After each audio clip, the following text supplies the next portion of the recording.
امروز قصد داریم داستان تراژدی غم‌انگیز جان جونز در غار ناتیپاتی رو بررسی کنیم. این اتفاق دلخراش ماجرای یک غارنوردی ساده رو به یک تراژدی تبدیل کرد و یادآور خطراتی شد که حتی با تجربه ترین ماجراجویان هم میتونن با اونها مواجه بشن. پس با من همراه باشید تا به این داستان پرداخته و ازش درس بگیریم. با ما ببین، با ما باش، در هر لحظه، در هر ماجرا.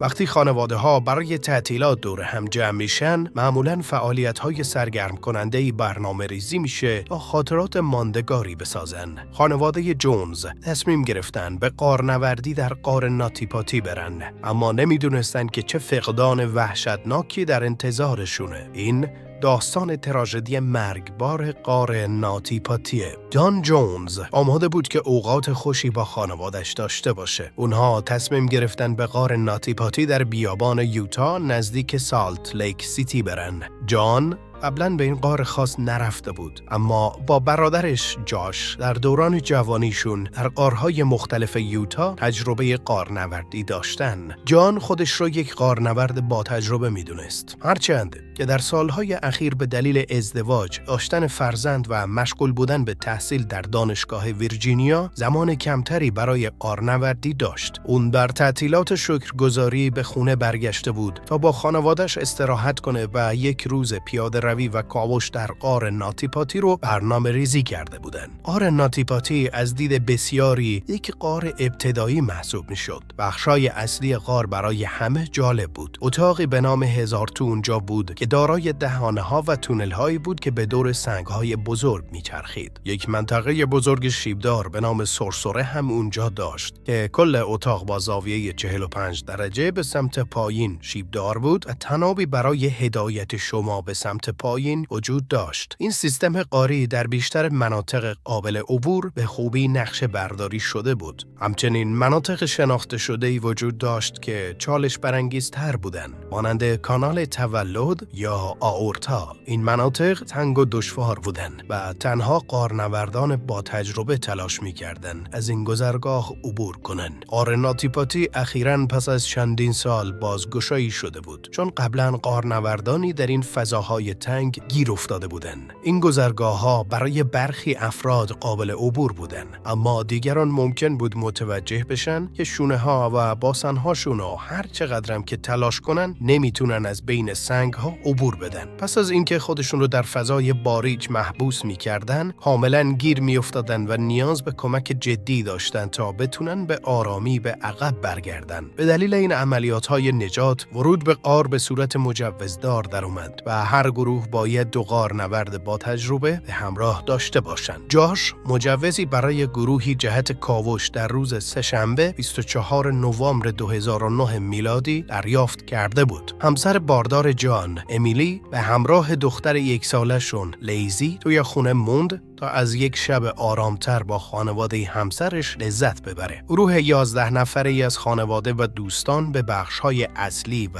باز غار رفتن و در نهایت جان و برادرش جاش و دوست دیگر رو بردن تا تونل‌های چالش برانگیزتری رو پیدا کنن. اونا درباره کانال تولد شنیده بودن و نقشه‌ای برای پیدا کردن مکان اون به همراه داشتن. این کانال به عنوان یک گذرگاه تنگ و البته طولانی شناخته شده بود که یک فضای بسیار تنگ در انتها داشت. اگه کسی بتونه از باریکترین قسمت عبور کنه، اتاق کوچکی در انتهای این کانال وجود داشت که میتونست در اون بیسته و دور بزنه. اونها میدونستن که کانال تولد تنگه و حتی ممکنه برای غارنوردان با تجربه هم ترسناک باشه. جان و جاش به همراه دوستشون تونل سمت چپ را انتخاب کردن و حدود 4.5 متر جلو رفتن. این تونل به طور متناوب بالا و پایین میرفت و در طول 3 متر بعدی سنگ‌هایی با برآمدگی‌ها و فشارهای تنگ وجود داشت که نیاز به پیچوندن بدن در جهت‌های مختلف برای عبور شونه‌ها، سپس باسن‌ها و در نهایت پیچوندن پاها به طوری که به درستی خم بشن داشت. این بخش به نام پیچ پیچ شناخته می‌شد، چون افراد کمی که از اون عبور کرده بودن کوچیک و انعطاف پذیر بودن و از تمام مهارت‌های خودشون برای حرکت آهسته تو این فشارهای ترسناک استفاده می‌کردن. کردند. بعد از گذر از منطقه پیچ پیچ، مسیر به مدت 1.5 متر به سمت بالا زاویه میگیره و سپس به یک لبه سنگی با یک پیچ 90 درجه تیز به سمت چپ میرسه. تا این نقطه غارنوردان از این منطقه کوچیک پس از پیچ پیچ برای برگشت استفاده میکردن. 5 سال پیش پسری 16 ساله به نام براک کلارک روی این منطقه گیر کرده بود. اون تنها 1 متر و 70 سانتی متر قد و 63.5 کیلوگرم وزن داشت. اما در هنگام تلاش برای بازگشت گیر افتاده بود و نجات اون 14 ساعت به طول انجامید. جان توی همون نقطه قرار داشت که براک گیر کرده بود، اما از اونجا که جان 1 متر و 80 سانتی متر قد و 90 کیلوگرم وزن داشت، به وضوح میدونست که برگشت در این قسمت از تونل برای اون ممکن نیست. اون در فضایی با ارتفاع 30 سانتی متر بود و فضای جانبی کافی برای جمع کردن بدنش وجود نداشت. جان به سمت منطقه لبه‌ای حرکت کرد و خودش رو از اون بالا کشید. این منطقه تنگ بود، اما جان فکر میکرد که میتونه در پایین اون فضایی برای دور زدن پیدا کنه. نمیدونست که هیچ کس قبلا از این لبه عبور نکرده و اون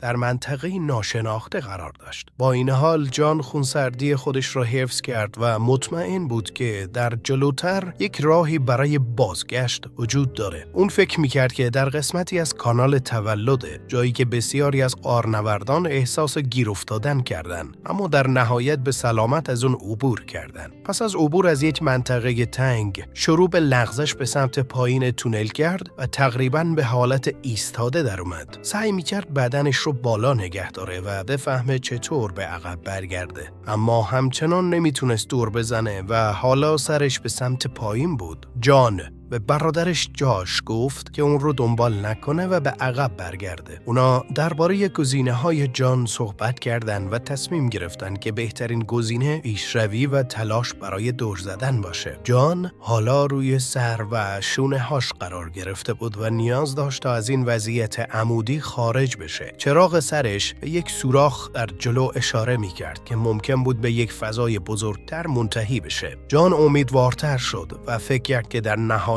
این ماجراجویی رو به عنوان یک خاطره خنده‌دار بر سر میز شام شکرگزاری به یاد میاره. به سمت سوراخ حرکت کرد، اما معلوم نیست چطور خودش رو تو این تونل قرار داد. احتمالاً لغزیده و سرش ضربه خورده و در فضای تنگ گیر کرده. فکر دیگه اینه که اون اشتباه متوجه سوراخ شد و اون رو به عنوان یک فضای باز و نه یک بن‌بست اشتباه گرفت. به هر صورت جان تو یک فضای کوچیک در انتهای این تونل که تنها 45 در 25 سانتی متر بود، تقریباً به اندازه یک صفحه نمایش لپتاپ گیر کرده بود. جان تقریباً به طور کامل وارونه و با زاویه 70 درجه توی این فضا محبوس شده بود. جان تلاش زیادی کرد تا خودش رو به سمت بالا بکشه، اما همه تلاش‌های اون بیفایده بودن. پاهای جان هنوز آزاد بودن، اما در کوچکترین بخش تونل گیر کرده بودن که تنها 20 سانتی متر عرض داشت. جان فریاد زد. جاش برادر جان به سمت صدای اون حرکت کرد و به یک منظره هولناک رسید. اون میتونست انتهای پای برادرش رو ببینه که انگار سنگ‌ها اون رو بلعیدن.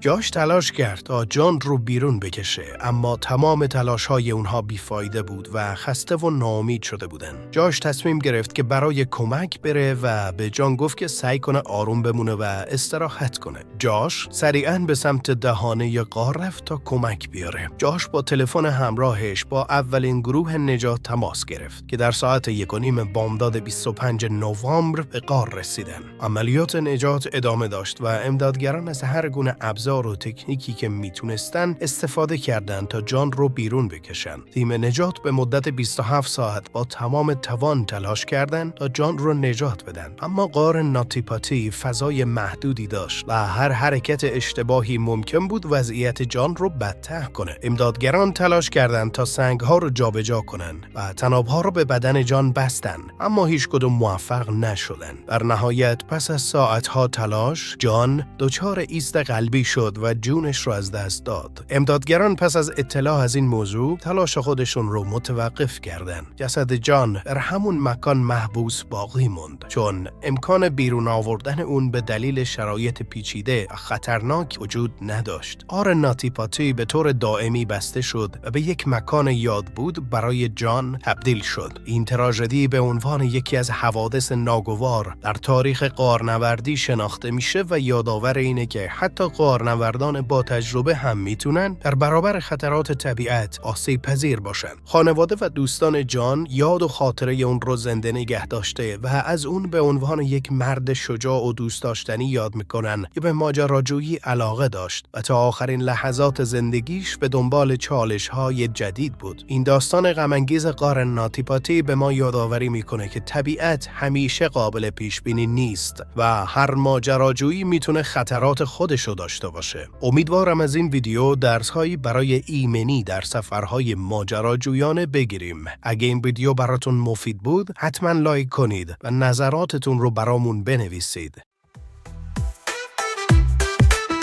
لیست لاس سفری بی پایان به دنیای حقیقت بی عمق داستان.